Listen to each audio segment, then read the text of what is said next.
আসসালামু আলাইকুম। শুভেচ্ছা সকলকে। প্রিয় দর্শক,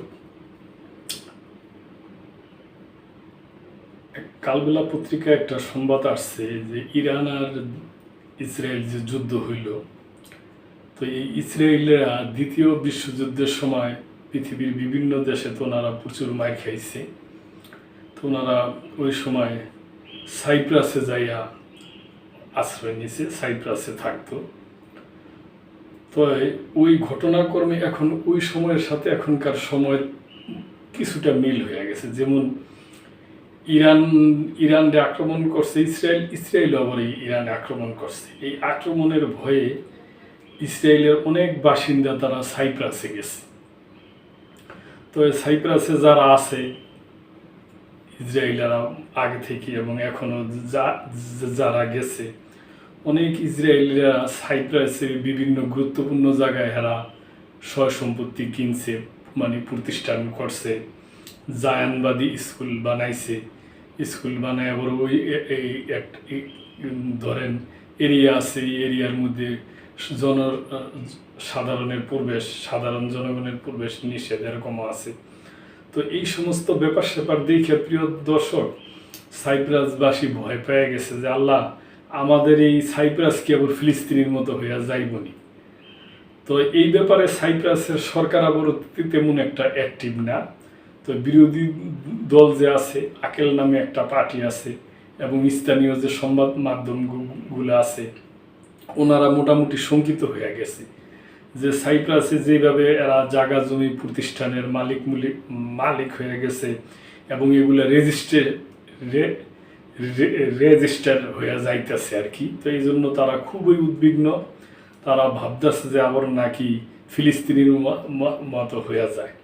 তো বিরোধী দল ওনারা অলরেডি সরকারি দলকে চাপ দিতেছে যে এই ব্যাপারে আপনারা কিছু একটা করেন। তো ওই সমস্ত ব্যাপার স্যাপার নিয়ে কালবেলা পত্রিকায় এই সংবাদটা আসছে প্রিয় দর্শক। তো আমি ভাবলাম আপনাদের সাথে একটু শেয়ার করি। ইরানের হামলার পর সাইপ্রাসে ইসরায়েলিরা, নতুন ফিলিস্তিন আতঙ্ক। দ্বিতীয় বিশ্বযুদ্ধের সময় ইউরোপ জুড়ে নিপীড়িত ইহুদিদের অন্যতম আশ্রয়স্থল ছিল ভূমধ্যসাগরের ছোট দ্বীপ রাষ্ট্র সাইপ্রাস। ইতিহাসের সেই পুরনো অধ্যায়ের সঙ্গে আজকের একটি ঘটনা অদ্ভুত মিল খুঁজে পাচ্ছেন অনেকে। ইরান ইসরায়েল সাম্প্রতিক সংঘাতের পর নিরাপত্তা ও রাজনৈতিক অস্থিরতার আশঙ্কায় একদল ইসরায়েলি নাগরিক আবারও সাইপ্রাসে পাড়ি জমাতে শুরু করেছেন। তবে এবার তাদের উপস্থিতি শুধুই নিরাপত্তাজনিত নয়, তারা জমি কিনেছেন, বসত ঘর তুলতেছেন নিজেদের নির্জন আবাসন। এমন প্রেক্ষাপটে সাইপ্রাস জুড়ে ছড়িয়ে পড়েছে উদ্বেগ যে এই দ্বীপ কি তবে ধীরে ধীরে আরেকটি ফিলিস্তিন রূপ নিতে চলছে। খবর সাইপ্রাস মেইলের। দেখেন দর্শক, ওই দেশের জনগণও চিন্তায় পড়ে গেছে। দেশটির বামপন্থী প্রধান রাজনৈতিক দল আকেল পার্টি এই প্রবণতাকে ভূমিদখলের সূক্ষ্ম কৌশল বলে আখ্যা দিয়েছে। দলটির মহাসচিব স্তাফানো সরকারি সম্প্রচার মাধ্যমকে দেওয়া এক সাক্ষাৎকারে বলেন, সাইপ্রাস একটি ছোট দেশ আর এর ভৌগোলিক অবস্থান অত্যন্ত কৌশলগত। এখন যদি আমরা সতর্ক না হই, ভবিষ্যতে হয়তো নিজেদের জমিও নিজের হাতে থাকবে না। দেখেন প্রিয় দর্শক, এই সেই ফিলিস্তিনের মতই কলম। ফিলিস্তিনও কোট আনকোট এরকমই হয়েছিল। আকেল পার্টি মনে করছে ইসরায়েলরা বিশেষভাবে সাইপ্রাসের সেনাঘাঁটির আশেপাশের অঞ্চল, যেমন লারনাকা ও লিমাসোল এলাকাগুলোতেই টার্গেট করছে। এসব জায়গায় ইতিমধ্যে গেটেড কমিউনিটি, সিনাগন ও জায়ানবাদী স্কুল তৈরি হচ্ছে, যেখানে স্থানীয়দের প্রবেশ নিষিদ্ধ। সরকারি পরিসংখ্যান অনুযায়ী শুধু লারাকানা জেলাতেই 2021 থেকে 2025 সালের জানুয়ারি পর্যন্ত ইসরায়েলিরা 1406টি সম্পত্তি কিনেছেন, যার মধ্যে 481টির দলিল সম্পূর্ণ হয়েছে। লিমাসোলে তারা কিনেছেন 1154টি সম্পত্তি এবং 511টির দলিল সম্পূর্ণ হয়েছে। তুলনামূলকভাবে যুক্তরাজ্য ও রাশিয়ার নাগরিকরা সেখানে বেশি জমি কিনলেও ইসরায়েলীয়দের সংবেদনশীল এলাকায় জমি কিনা এবং বসতি গড়ে তোলার ধরন এই উদ্বেগ আরও বাড়িয়ে দিয়েছে।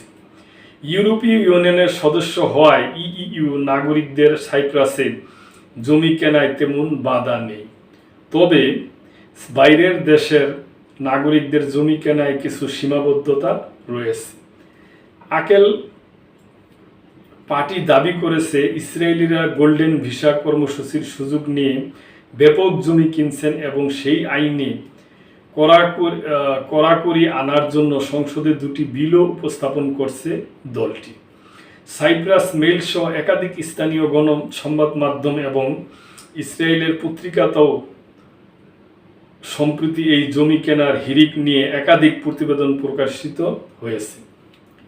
অনেক পর্যবেক্ষক আশঙ্কা করছে যদি এই পরিস্থিতি নিয়ন্ত্রণে না আনা হয় তাহলে ইসরায়েল ধীরে ধীরে সাইপ্রাসে একটি সেফ জোন বা আধা স্বায়ত্তশাসিত জায়ানবাদী অঞ্চল তৈরি করে ফেলতে পারে, যা ভবিষ্যতে স্থানীয়দের জন্য সামাজিক, রাজনৈতিক ও ভৌগোলিক সংকট তৈরি করতে পারে।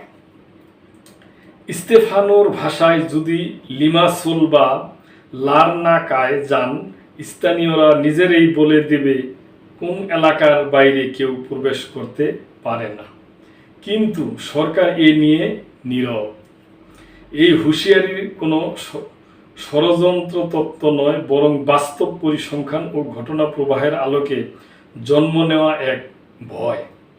একটি স্বাধীন সার্বভৌম রাষ্ট্রের ভিতর যদি আরেক গোষ্ঠীর আধিপত্যশীল আবাস গড়ে ওঠে, তাহলে ইতিহাস কি আবারও নিজেকে পুনরাবৃত্ত করতে চলেছে? তো দর্শক, দেখেন, প্রিয় দর্শক, এই ব্যাপারে সাইপ্রাসবাসীও এখন শঙ্কিত হয়ে গেছে। তার কারণ ফিলিস্তিনিতে তো কি অবস্থা, এখানে এই যে ফিলিস্তিনির ওই ইসের পর থেকে কোট আনকোট 65-70 বছর ধরে যে যুদ্ধের মধ্যেই চলছে, কত রক্ত ঝরতাছে। তো এই জন্য সাইপ্রাসবাসীও এই ব্যাপারে ওনারা শঙ্কিত। তো দর্শক, আমি আর কি বলবো, আপনাদের যদি কিছু বলার থাকে তাহলে আপনারা কমেন্ট করতে পারেন, আপনাদের মতামত আপনারা জানাইতে পারেন। তো লাইক, কমেন্ট, শেয়ার করে সাবস্ক্রাইব করে এই চ্যানেলটির পাশেই থাকবেন। আল্লাহ হাফেজ।